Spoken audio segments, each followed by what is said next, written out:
എല്ലാ വർഷവും മെയ് 7-ാം തീയതി ചന്ദനപ്പള്ളി വിശുദ്ധ ഗീവർഗീസ് സഹോദായുടെ സാന്നിധ്യത്തിൽ തന്നെ ഉണ്ടാവുന്ന രാത്രി റാസയ്ക്ക് ഞങ്ങളുടെ പൂർവികർ, ഞങ്ങൾക്കറിയത്തില്ല ആരാണ് ഇത് തുടങ്ങി വെച്ചതെന്ന് പോലും അറിയില്ല, അത്രയ്ക്ക് പഴമയുള്ള 100 വർഷങ്ങൾക്ക് മേളിൽ പഴക്കമുള്ള ആചാരമാണിത്. അന്ന് മുതൽ ഞങ്ങളുടെ പൂർവികർ ഞങ്ങൾക്ക് കത്തിച്ചു തന്ന ഈ ചൂട്ടുകറ്റ ഞങ്ങളുടെ തലമുറകൾക്ക് കൊടുത്ത് ഈ കൊച്ചു തലമുറകളെ വരെ ഇത് ഈ ആചാരത്തിൻ്റെ ഭാഗമാക്കുന്നുണ്ട്.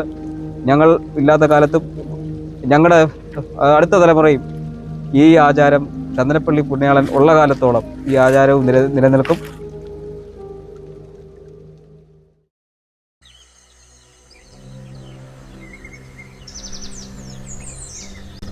അച്ചായ, പുണ്യാളച്ചന്റെ റാസ വരുമ്പോ വെളിച്ചം കൊടുക്കാൻ നല്ല ഓലകൾ വേണം. എടുത്തോ മക്കളെ, ഏറ്റവും നല്ല ഓലകൾ തന്നെ. ഇതെല്ലാം പുണ്യാളച്ചന്റെ അനുഗ്രഹം തന്നെയല്ലേ? അമ്മേ, ഇപ്പൊ എല്ലായിടത്തും ലൈറ്റ് ഉണ്ടല്ലോ, പിന്നെ എന്തിനാ നമുക്ക് ഈ ചൂട്ട് വെളിച്ചം?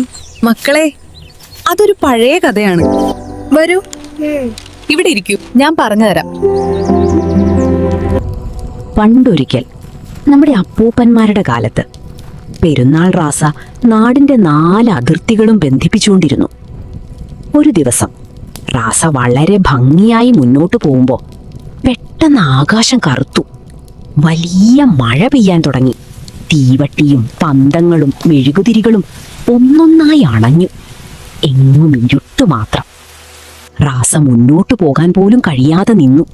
അപ്പോ ആ നാട്ടിലെ ആളുകൾ മതഭേദമില്ലാതെ എല്ലാരും ചേർന്ന് ഓരോ വീട്ടിൽ നിന്നും ചൂട്ടുകൾ കത്തിച്ച് റാസ വരും വഴിയുടെ ഇരുവശത്തും നിന്നു. ആ ചൂട്ട് വെളിച്ചത്തിൽ ഇരുട്ട് മാറി. റാസ വീണ്ടും പതിയെ മുന്നോട്ട് നീങ്ങി. അന്ന് ഒരു നാട് മുഴുവൻ ചേർന്ന് പള്ളി അപ്പൂപ്പനെ വെളിച്ചം പകർന്ന് സ്വീകരിച്ചു. അതൊരു ഓർമ്മയായി, പിന്നീട് ഒരു ആചാരമായി, ഇന്ന് തലമുറകളിലൂടെ തുടരുന്ന വിശ്വാസമായി മാറി.